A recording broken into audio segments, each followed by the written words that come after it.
Hi, my name is Listiner Inspires, and I am looking to change the narrative of what trauma and abuse looks like. From shame, silence, and stigma, to support and solutions. From hopelessness and rejection to healing and recovery. How do I plan on doing that? By bringing awareness that the problem that goes with not talking about what you've been through, not addressing it, not only affects that individual, but it affects us as a community. It affects us as a society. Hey, it's Listiner Inspires coming at you live with your Tuesday teaching series. Welcome. Today is June 7th. It is 12:30. It's a beautiful day outside. Whether you are catching this teaching live or you catch the replay, thank you so much for tuning in. Whoop, whoop, whoop. I know it's been a minute since I've been on. But I am here. And I have some knowledge nuggets to drop for you. So today we're going to be talking about taking action and accountability in your healing. Let me say it again. We're going to be talking about taking action and accountability in your healing. And so, without further ado, let me introduce myself. My name is The Listiner Inspires. I'm an award-winning author.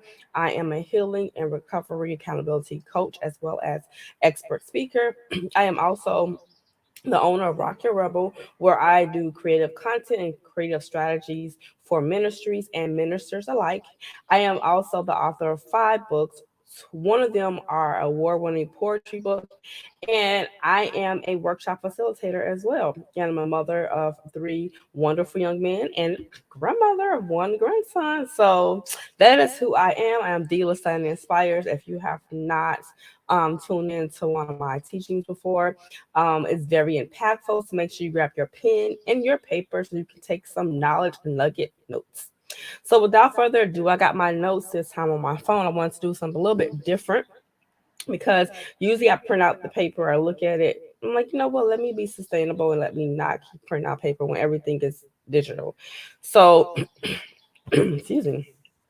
So without further ado, this is the last part of the 3 parts of the forgiveness series underneath the Teach, Lead, and Heal. So I talked about actions before, I talked about accepting. Now I'm talking about action and accountability. And I also talked about acknowledging.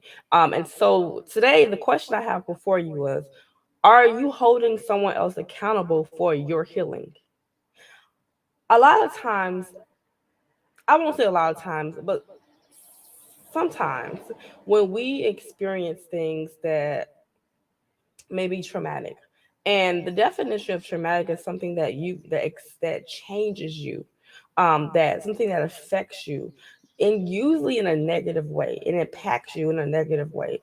It doesn't necessarily have to be abuse. It could be maybe you a medical diagnosis, maybe the loss of a loved one. These are traumatic experiences. Maybe the living environment that you're in is dangerous. That's traumatic. Those are traumatic experiences, and they impact us and affect us in different ways. But a lot of times we don't always hold ourselves accountable for our healing. And what do I mean by that? If you've been abused, if you've experienced any type of abuse by the hands of another, it can be a hard thing to move past what has been done to you. It can be really hard to forgive them because you were violated. Your trust was misused. You were hurt, and you want them to hurt like they hurt you. That's a feeling most of us might experience if we've ever been abused, where you want that person who hurt you to hurt as well.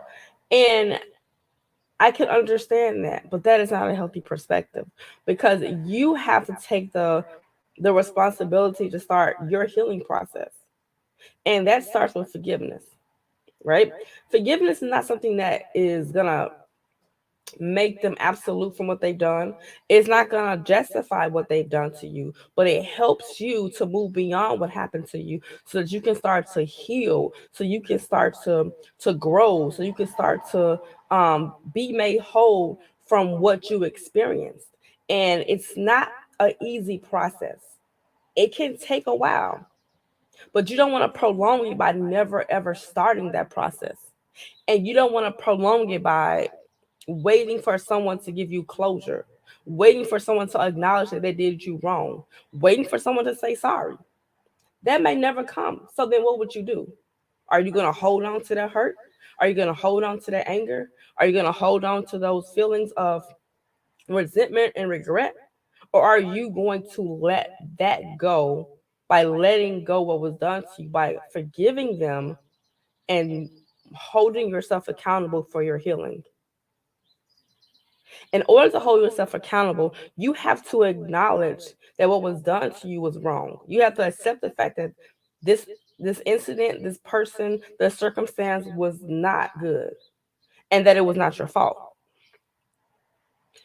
The definition of action is the fact or process of doing something, typically to achieve an aim. And so I'm all about action. I'm all about what are you going to do to move beyond the trauma? What are you going to do to start living beyond that trauma? Forgiveness.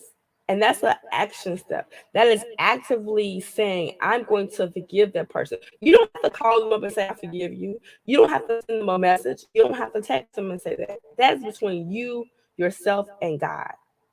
To say, I forgive so and so. I forgive what happened. I forgive what they did to me.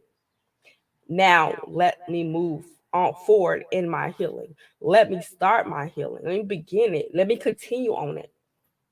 Right? That is taking action. That is taking action and accountability for your healing, for your well being. Imagine you want to work out, you want to be healthy, but you expect somebody else to go to the gym for you and you get the results. That's not how that works. In order for you to get healthy, in order for you to see the results of working out, you got to go to the gym. And that's the same thing when it comes to your healing. In order for you to start to see yourself going through this healing journey and start to see you start to break free of some of the emotions and the traumatic feelings that you already have experienced from what you've gone through, you got to take responsibility for your healing. What does that responsibility look like? The going to therapy. I'm all for it. I love the Lord, but the therapists are also sent by God. Okay? People go to school to learn how to help you through the pain, to process through the emotions in a healthy way. And we all need help along the way. There's no shame in saying you need help. Matter of fact, it takes a very strong person to say, I need help. It does not make you weak when you say you need help, because what you're doing is taking action and accountability on your healing. Okay, similar words that kind of go in line with the act. We're taking what action with the word action is effort, work, and then take the initiative. Put in that work to your healing. Put in the work for your healing. You should be putting in as much work on your healing as you do in looking good every day, as you do in putting on makeup or getting a haircut or getting a fresh fit. Your healing, your inner soul, your inner being should look just as good as your outer. And a lot of times we don't even know that we're broken and a whole hot mess inside because we're so focused on how we look on the outside, on how our appearance looks, putting up appearances, putting up being well put together to appear so we got it all together and we're good. But inside, you are a whole hot mess. You're broken, you're hurt because you have not acknowledged what has been done to you. Have not started the healing process because you're trying to not even address it. You don't want to forgive that person. You don't want to forgive what was done to you because you feel like if you forgive them, that they won. No. If you don't forgive them, then they have won. Because then now they get to re-hurt you all over again because now you're holding on to that pain. You're holding on to that anger. You're holding on to that resentment. You're holding on to that bitterness. You're holding on to that unforgiveness. That stuff hurts. It's like holding on to barbed wire. You are slowly shredding your skin as you hold on to it. That's crazy. Like, why? And we don't realize it because we're so used to it. We have this mentality where I got this. I'm strong. I'm a survivor. I'm a press through. I'm gonna do what I gotta do. I don't need nobody. But And inside, you are dying. You are crying out for help. You are emotionally a wreck, and you don't even understand what you're doing to yourself, what you are doing to yourself. Now you can't even blame the person or circumstances that happened to you anymore because you're doing it to yourself. You're causing yourself this pain. Stop, please. Your efforts to move forward must be intentional. It's not to move forward so they can see. I want them to see how I am now. I want them to see they didn't get the best of me. They probably don't care. They hurt you. They did what they did and they moved on. But you want them to see you living the best life. Why? Why? What do you get out of them seeing you living your best life? So your efforts to move forward must be intentional with the goal of forgiveness, healing, and wholeness. Let me repeat that again for those of you who are taking notes.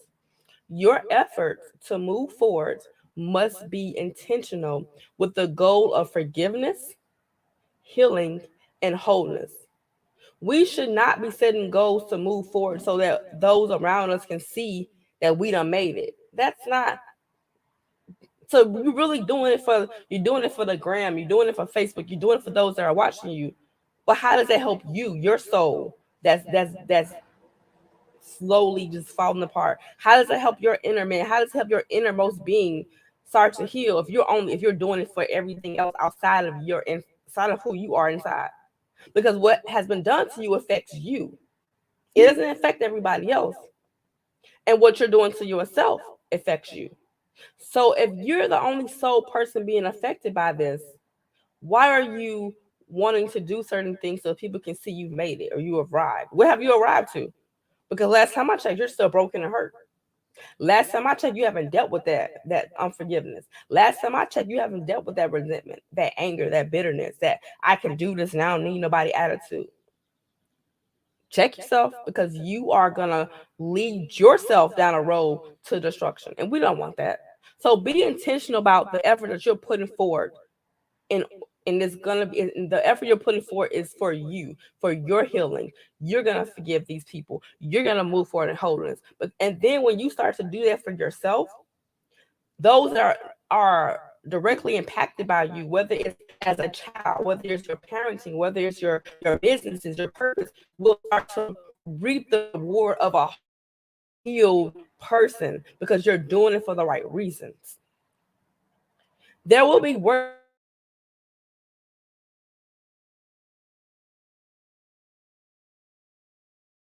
My camera. Okay, there we go. See, internet's trying to devil you a lot. This message is coming through.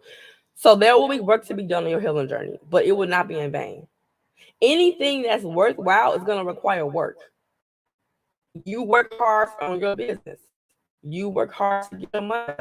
You work hard on your body. You work hard on your makeup. You work hard to look good. You work hard on a daily basis for some reason or another.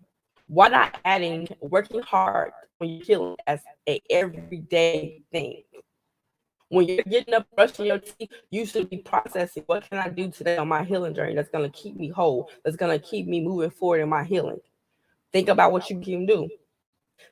Is there somebody I didn't forget? Is there someone name that comes up that just makes you cringe and you want to just like punch the wall? Oh, that means you need to forgive them. That means you need to go to the Father God and be like, Lord, I still feel X, Y, and Z about them. There's no point of lying about how you feel. God knows. So don't sugarcoat it. Express how you feel. Let it go. If you got to do this every day until you start to feel less and less angry, then do so because the healing is learned. And it's not going to happen overnight. If you are in your 30s, 40s, or 50s and you have had stuff happen to you since you was a shorty doo-wop, and you're just now starting your healing, that's a lot to unpack. That's a lot that has impacted you. And so since it's impacted you, it's packed down. You gotta work through that thing, baby. You gotta unfold, unprocess, unpack that stuff. And so it's gonna take some time. Be patient with yourself. That's why I said you will need help on this journey because it's not gonna be easy. You might start to feel some immense pain when you start to address these things, when you start to take action on your healing journey, you are gonna feel some stuff that's gonna make you want to shut down and pack that stuff back up and not deal with it again. But don't do that, because if you don't address it, if you don't acknowledge it, if you don't take action, it's just gonna build up, and it's gonna solidify, it's gonna calcify, it's gonna get hard. And that's what causes us to have hardened hearts, where we I'll never love again. I'll never let nobody hurt me like that again. I'll never. And as every time you say that, your words are holding power, and you're just like selling, you're just impacting your your ability to receive love and give love, because you're saying what you're never gonna do because of what has happened to you. Don't let that happen. Start to unpack that. Process it slowly. Journaling, I'm telling you, journaling is my best friend. Okay. I have my own journal app, and I write in my journals daily. I'm not, even though I'm not a newbie to this healing journey, I don't take it lightly. It may be some things that I might see or experience that might re-trigger a memory. And now I'm like, oh, let me write that down. Let me talk to God. Let me do what I need to do to process through this. You have to take the initiative. You cannot expect your spouse, your children, those around you to take initiative for you. They can encourage you, they can motivate you, they can be a means of support, but you have to take the initiative to want to be healed and whole and be free of the things that have kept you bound. And until you take that first step of taking initiative, you will continue to go around the cycle of woe is me. Life is not where I want it to be. Blaming everybody. It's everybody's fault. No, baby. Take that initiative. You have to want healing, and it starts with forgiveness. Now, if you don't want healing, I mean, this is not the lie for you. But I'm pretty sure if you tuned in, you want healing. You want to know how to either continue on your healing journey or how to start. And it's not an easy process. I'm going to keep reiterating that, not to discourage you, but so you can know what you're in for, and that you can stay encouraged even when you feel like you don't want to move forward. Because there'll be times where you be like, nah, I'm good. I think I've gone enough. No, no, you don't want. If you have a, say you're on a road trip and you're going somewhere and it starts raining, are you gonna stop? Like, yeah, no, I ain't going on that trip. Your hotel's paid for, your events are paid for. You gonna keep going, right? That's how your healing journey is. You will come across some things that will make you want to stop. Some memories, some trauma responses, some triggers. Don't stop. You can pause. You can take a breath. You can step back, but do not stop, because it is a journey. So I want to leave you with a few things to remember. Action is rooted in faith. You have to believe in something bigger than yourself. Because if you, especially when it comes to healing, because if you don't, you won't see the purpose of doing the things I've told you to do. You'll be like, I'm good where I'm at. I made it this far on my own. But have you though? Think about it. Be real with yourself. You made it this far on your own? Okay, cool. But at the end of the day, do you want to go further? Are you trying to reach for a goal? Are you trying to do something? If you are, then you need to get some faith in Father God, Holy Spirit, Jesus Christ, and take that action towards your healing.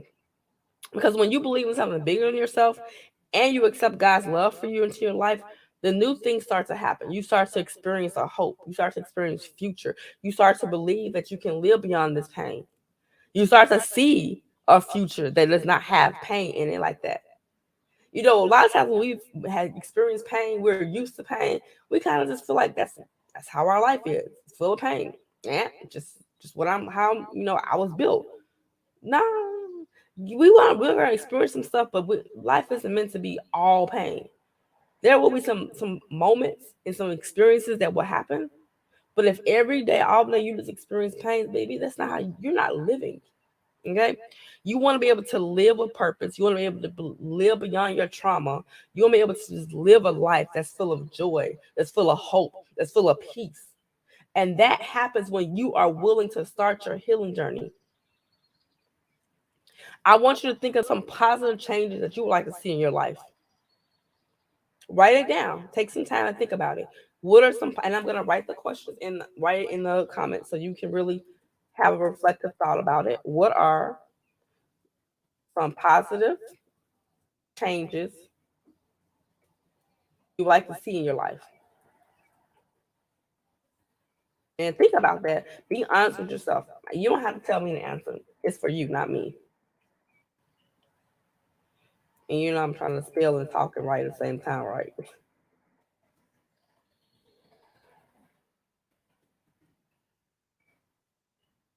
All right. So take some time to write that out for yourself. And then what are some positive changes you like to see in yourself? Yeah, yourself, because you know you should want to see something happening for yourself, right? So there are a few scriptures that I'm going to leave with you that I want you to just take some time on your own and just meditate on it. One of them, they're all in James. So James 2:26, James 2:14 to 22. That's it. Wait, why didn't I didn't put the numbers down. Um, and I can read those scriptures to you just so you'll know. Give me a second. 26. Or you know what? Let me just go like this because both of these are in James. So I'm going to tell you to just study James chapter 2. Just study the whole entire chapter. Meditate on it. Let the Holy Spirit um, guide you. And so James 2:26, I'm reading from the New Living Translation. It says, just as the body is dead without breath, so also faith is dead without good works. That's something to think about. You can't have faith and not have the action to back it. You can't say, I'm believing God to um, I don't know, heal me, but then you're walking around complaining that you're not healed or you're not moving and healing, right? James 2:14, 18, and 22. I'm going to read all of them. What good is it, dear brothers and sisters, if you say you have faith but don't show it by your actions? Can that kind of faith save anyone? Now, someone may argue some people have faith, others have good deeds. But I say, how can you show me your faith if you don't have good deeds? I will show you my faith by my good deeds. You see, his faith and his actions work together. His actions made his faith complete. And then last but not least, James 2:18 says, now someone may argue, oh no, I read that already. Never mind. So your faith combined with action is what's powerful. Believing that you are deserving of healing and taking action on that healing, boom, you're gonna start to see things break off for you. You're gonna start to see your life in a different way, in a different perspective. You're gonna start to love living, waking up with a joy and a zest. People gonna be like, hey, yo, you look different. What's up with you? They gonna think you got a new man, a new woman, or something. It's all gonna be because you started healing. That's something to think about. And so I want to tell you, just give you 3 tips for today. You do not have to do your healing journey alone. Get help. Therapist, coach, accountability person. Get some help. Don't do it alone. Number 2, you have nothing to be ashamed of. You have nothing to be ashamed of. And number 3, start today. Don't wait till tomorrow. Don't put it off until the weather's nice. Don't wait till you have money. Start today. Start your healing process. Start to write down. Take a matter of fact, here's the action step I want you to do. Write down those people and those things that has happened to you that's hurt you. And next to it, start and write, I forgive such and such. I forgive this. I forgive that. Trust me, that will help you. That will help you beyond what you can even imagine because you're freeing yourself of the anger and the unforgiveness that you had towards the situation. And if you need something to write it in, shameless plug, ow, my Happiness is You book is designed just for that. There's a page in here that you will write down everyone in every situation that's ever happened to you that has hurt you, that was traumatic, that was painful. You write that down, and then next to it, you write, I forgive them. And you write, and you are intentional. Write their name. Write what happened. Write, and it's for you. You don't have to share it with anyone. Okay. Also, my free yourself journal. If you as you're on your healing journey, God starts to reveal some things and you start to remember some stuff. It's always good to document, because when you as you're on this journey and you might need encouragement, you can encourage yourself by looking in your journal notes and seeing how far you've come. So these are the two books you can order off my website, which is listinersfire.com/author. I'm gonna put it in the comment section for you so you can know where to go. Period. And then last but not least, make sure you like, subscribe, and share. If you enjoyed this teaching, if you know someone that might need it, you can slide it in their DM, copy the link and slide it in them. You don't have to share it on their page. Or if you want to just share it on your page, be bold and do it. Hey, like, subscribe, share. And also subscribe to my newsletters, because I every so often I drop some gems in there. I also let you know what's going on ahead of time. And my blog. So I'm gonna put all that in the comment section. Maybe you're not a newsletter person. Maybe you like to read blogs. You have an option. There's something for everybody. If you want to visually get that teaching, boom, www.teachleadheal.com. You'll always be able to find some type of information there for you. You can connect with me there. If you want me to come out and teach or do a facilitation workshop with your company, with your book club, with your ministry, there's a inbox subscription where you can put your information there. So without further ado, have a great day. Thank you for tuning in. I value you. Make sure to share, like, and subscribe. Peace out. Love you all.